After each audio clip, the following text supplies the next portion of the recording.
Chapter 34. The cutting beam sliced through the utmost steel in silence. Noble wished he could hear the beam's buzz, the scratch and hiss of melting metal, and enjoy the harsh tang of ozone in his nostrils, as well as the taste of aluminum in his mouth. Inside Trident Station's hangar bay, with gravity pressing down on his joints, the beam held between his hands, and the music of tortured metal, he was most at home. Cutting a piece of hole in a vacuum just wasn't the same. He finished carving a long cuboid sliver and put the cutting beam aside. Noble pulled the retractor from his utility belt and thrust the sharp end into the centimeter-wide gap. The suit's actuators helped provide pressure on the tool, the outmost steel plate wobbling against the strain. Cursing, he pushed harder and then wrenched the tool. He felt the metal give and the scarred plate rose a few centimeters on one side. Breathing hard, Noble stared at his handiwork. The interface connecting the thin assembly to the inner hull was barely visible. He focused his suit lights on the area and smiled. There was the perforation, a hole no larger than a fingernail in the outer housing.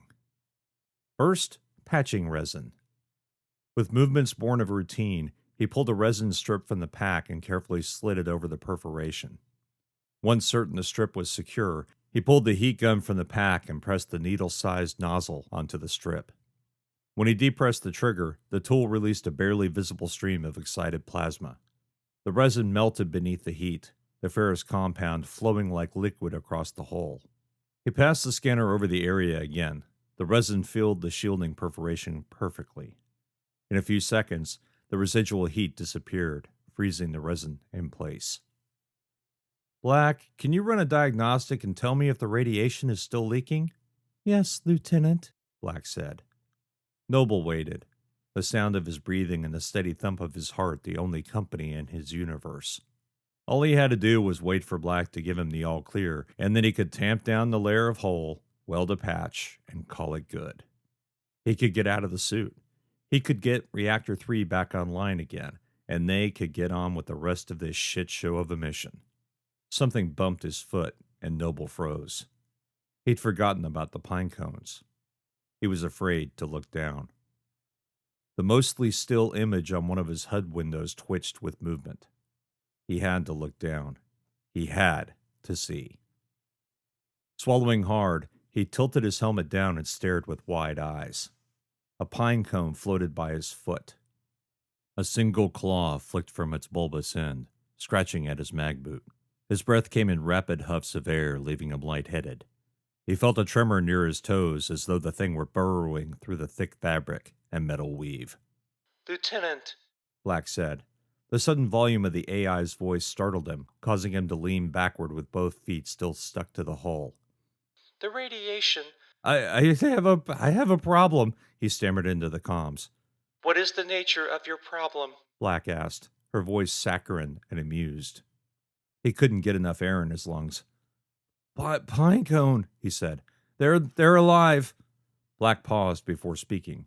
Are you under attack, Lieutenant? The pinecone thing moved closer, its body now completely covering the boot. The scratching tingle rattled his toes in instep. Trouble, he managed to say. Stay calm, Lieutenant.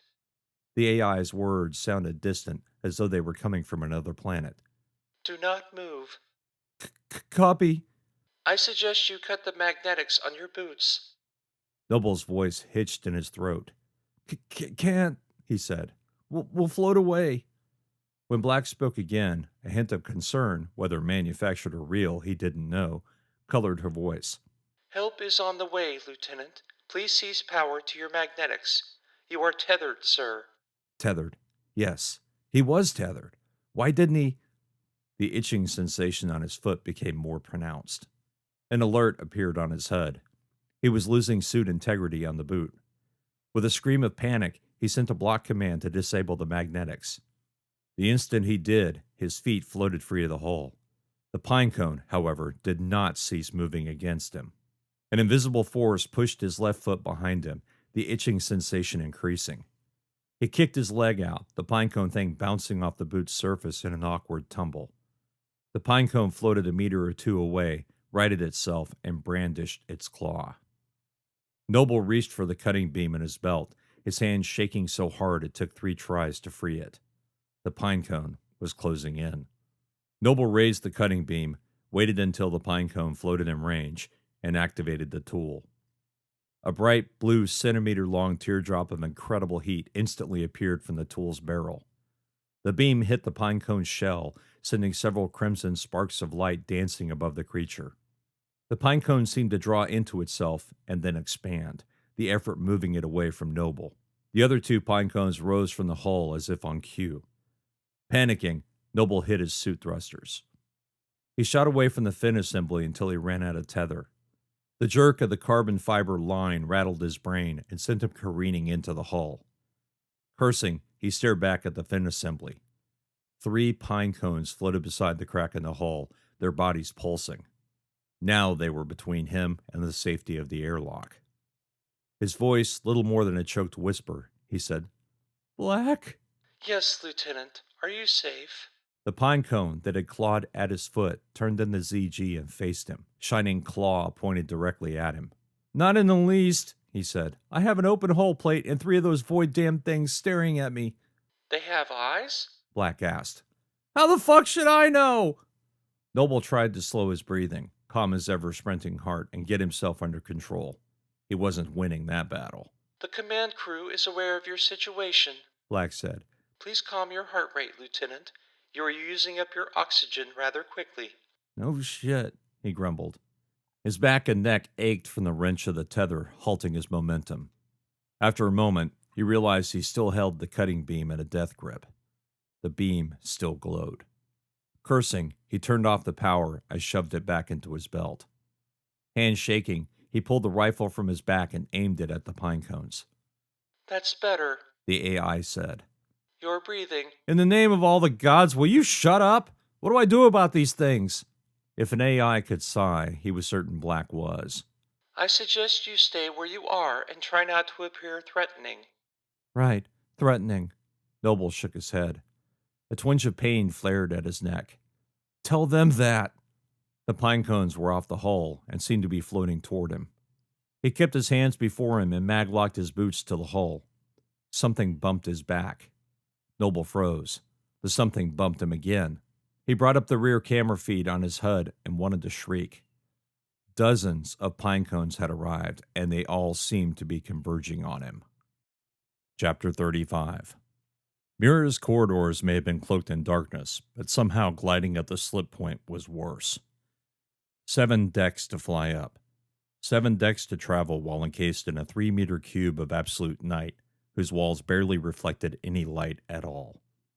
There was nowhere to run, no way to juke or maneuver if a hazard presented itself. In essence, she was trapped until she exited. Callie fought against the fear as she headed upward to the bridge deck.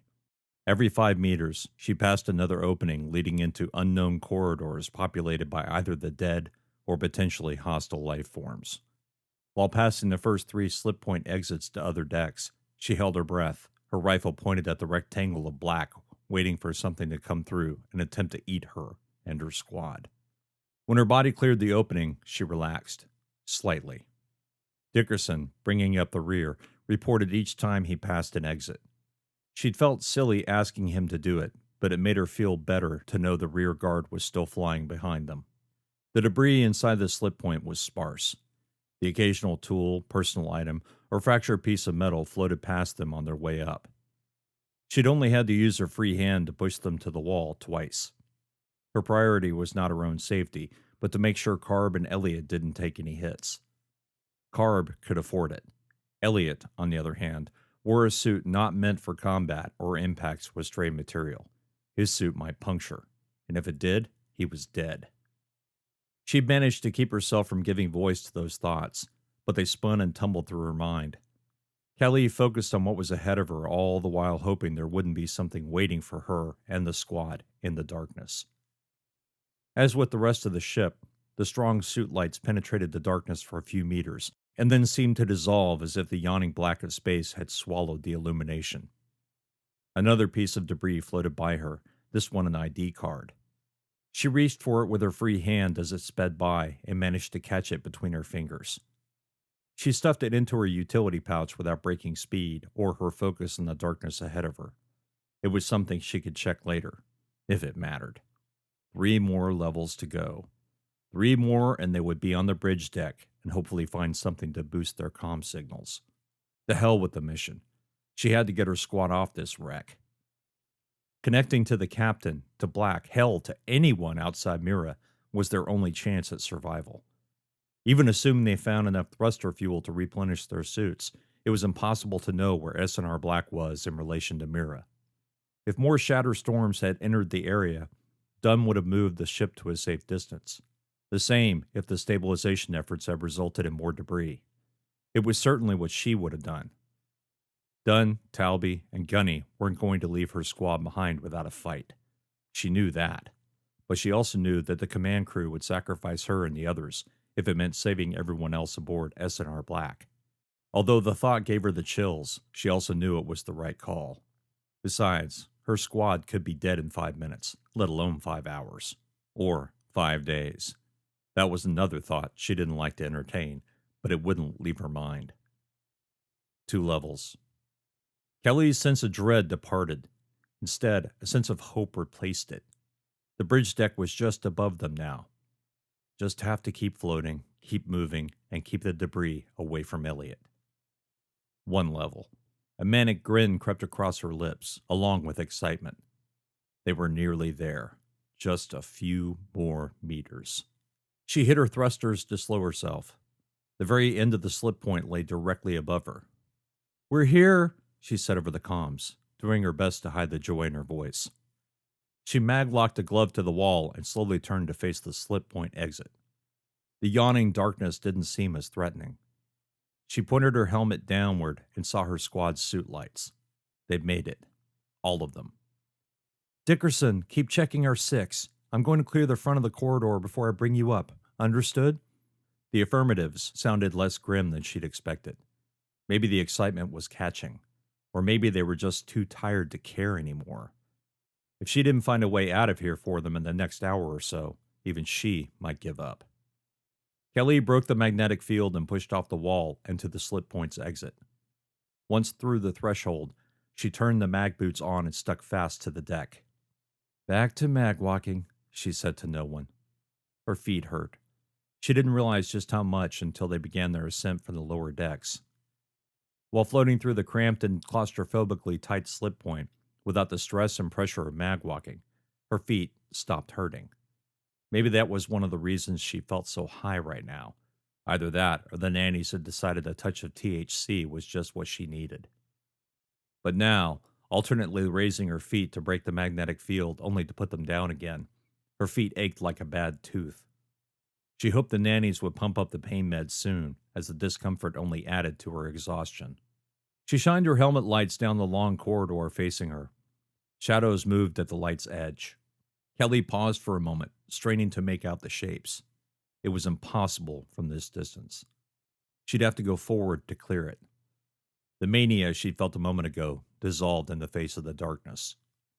With a sense of dread, she quarter-turned, lit the starboard side of the T intersection, and promptly clapped her jaws against a scream. A red jumpsuit-clad body floated in the corridor. It may have once been a woman, but it was difficult to tell. The corpse's mouth was frozen in a scream, its eyes like chips of glittering ice. Despite the slashes and tears in the fabric, the jumpsuit was still in one piece, more or less. The slashes, however, were something different. Instead of the clean cuts they witnessed on the corpses in the medical bay, these were clumsy and jagged, as though made with a dull and warped blade. Kelly swallowed her gorge and focused on seeing past the corpse. More shadows floated behind it.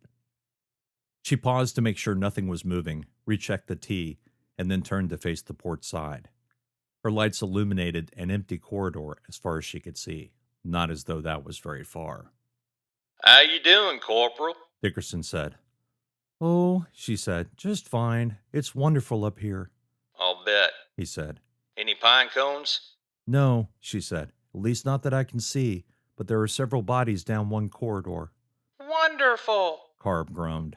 Kelly didn't want to bring them up yet. According to the internal schematics Black had given her, the bridge was directly down the corridor with the amorphous shapes.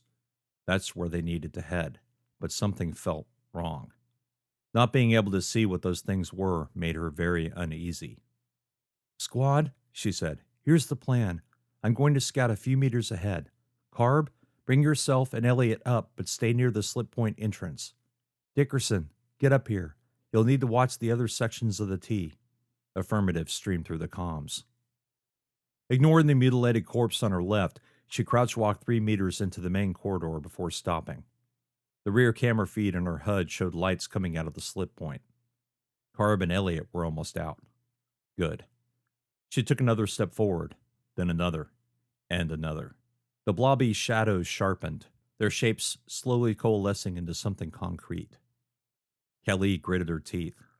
Pine cones, several of them. She waited a beat and allowed her eyes to study the shapes. Each pine cone appeared to be open like the view they'd found below. Whatever ate those things had made its way up here, too. Squad, Kelly said. We have pine cones up here, but they're cracked open. Like the others? Dickerson asked. Affirmative, Kelly said. Carb, be on your guard. Dickerson, what's your status? Coming up behind Carb and Elliot, Corporal. Should be at the T in a moment. Copy, Kelly said. She focused her suit lights and slowly swept from one object to the other. 6 of the dead pine cones floated at various altitudes above the deck. Whatever had cracked them open had obviously had a feast, or been really pissed. She checked the walls near the pine cones, carefully studying every square centimeter. Her heart sank. Squad, more of that acid shit on the walls. She turned her head upward and cursed. And on the ceiling. Be careful when you're coming through here. Touch nothing. Copy, boss, Carb said. They really need a janitor on this ship. No shit, Dickerson said. Maybe you need a change in careers. Carb giggled. Fuck yourself, Dickerson. Quiet the chatter, Kelly said. They did. It was nerves, and she knew it. Once the channel fell silent, she regretted saying anything. Without an atmosphere, it wasn't as though there was anything to hear through the external audio pickups, and at least the bickering covered the sound of her heart thumping in her ears. She checked the schematics. 10 meters separated her squad from the bridge. If this were any other ship, she'd already be at her destination. Instead, she managed maybe a step every few seconds while she scanned every surface of the corridor. The few lines of glistening liquid on the walls were but a few centimeters long and seemed random in placement. The one on the ceiling, however, looked coiled like a rope. She blinked at it and then froze. It wasn't on the ceiling. It was floating near the ceiling. Shit, she said aloud. Squad, that acid is not on the ceiling. It's floating in the ZG. Start your approach. Copy, Corporal, Dickerson said. Carb didn't respond. Kelly imagined she'd turned off her mic so she could curse at will. Kelly walked past the first pine cone without touching it. A few more steps, and she had to choose her path carefully to avoid bumping the husks. 5 meters. She checked her rear feed. Carb and Elliot had begun walking forward, Dickerson standing tall behind them, body facing the opposite end of the hall. Once he cleared the T intersection, he'd be able to focus on covering the rear without worrying about getting flanked. The suit lights finally broke through the gloom to paint a large rectangular slab of metal. Unlike the corridor walls, remnants of bright red paint scarred the hatch's surface. Kelly grinned for a moment, but a twinge of pain in her back quickly erased it. She'd been crouch walking far too long. Her muscles and joints needed rest. But there was the bridge. Only a few more meters, and she'd have her squad at the hatch. She checked her rear camera feed. Carb and Elliot had moved past the last of the pine cones. Crouch walking a meter behind them, Dickerson had too. Blowing a hiss of pain through her teeth, Kelly rose from the floor and to her full height. The corridor had the occasional vent, although she was unsure whether they were for atmosphere recycle or actual fans. No matter. They were smaller than the vents had been in the medical bay. In other words, she didn't think the pine cones could flow through them. Small favors. I'm at the hatch, Kelly said. It was 2 meters from her. You should be clear up to me. Thank the void, Carb muttered. Was beginning to think I'd be crouch walking the rest of my life. Kelly smiled to herself. At least she wasn't the only one sore and in pain. Dickerson? Copy, Corporal. Was just looking at something. Callie walked until she could touch the hatch with her glove. Finally, they were here. What were you looking at? Dickerson paused. I think that rope of acid hanging in the air was jetted out of one of the vents. Oh, great. Carb said. You mean something's living in there? Doubt it. Dickerson said. Never know, though. Noted, Callie said. Now get up here. Carb, lock Elliot to the wall. Cover R6. Aye, boss. Kelly focused her lights to a narrow beam and searched the adjacent wall for an emergency power panel. There wasn't one. She checked the other side. Still nothing. The rear feed showed Dickerson moving past Carb. The big Marine was maybe a meter behind Callie now. I think we have to cut. Unless you can find the emergency power. Dickerson grunted. There won't be emergency power for the door, Corporal. Not on this side. What? Think about it. Every military ship out there, including S&R Black, doesn't have an emergency power cycle on the bridge hatch. If it did, you could just hit a ship with an EMP, get into the bridge, and do whatever you liked after you brought the power back on. He shook his head. The bridge on military ships is sacrosanct. She sighed. This isn't a military ship, Well, he said. that may be true, but I don't see an emergency door cycle. Do you? He had her there. She reached into her belt for a beam cutter. If we do this together, it will go faster. Correct, Corporal. I'll get the top. Good, she said. Otherwise, I'd need that step stool. Dickerson chuckled and moved to the left side of the door. She kneeled and started on the right side of the door. While she worked on her side, he prepared to do the same, but 3 meters from the ceiling. This deck, like most of Mira, was nearly 6 meters tall. While they only needed a 1 by 2 meter opening to get through, bigger was definitely better. Mira's perforated hull would never again contain an atmosphere, so there was no reason to be conservative when it came to ingress-egress points. By cutting a larger section of the hatch than necessary, they also didn't have to worry as much about sharp remnants of metal shredding their suits, especially Elliot's. Her beam sliced through the metal easily. She half expected, half feared, a wave of pressurized air to knock them both backward, but nothing happened. The bridge had no more atmosphere than the cargo bay. Once inside, they'd have a better idea why. She and Dickerson finished the cutting in a few minutes and stood back from the fractured metal. The outline of their cut points covered the hatch like a stencil. You want to do the honors? Kelly asked him. Dickerson shrugged, lifted a boot, and kicked the door. She knew he'd do that. She also knew he'd turned up the magnetics on his boots and reversed the polarity. Between the force of the impact and the polarity shift, the cut portion of the hatch caved inward. It bounced off the deck and then floated further into the bridge. She half expected him to make a smart-ass comment, but he instead brought his rifle into his hands, pointing it directly into the darkness beyond. Callie quickly followed his example. You want me to scout? Dickerson asked. Yes, just let me get by Carb and Elliot to cover R6. Aye, Corporal. Dickerson sounded both amused and pleased. Saying nothing, Kelly moved past him, Carb, and Elliot's maglock body. She focused her lights to give maximum illumination down the corridor and took a deep breath. Go ahead, Dickerson. Give me eyes. Copy that. He said in a thick drawl. Kelly added Dickerson's helmet cam feed to her HUD and waited. The view dropped lower as he stepped through the makeshift doorway and into the bridge. She didn't know for sure, but thought it likely Carb was watching the same feed. With any luck, he'd find something they could use, or at least clear the area.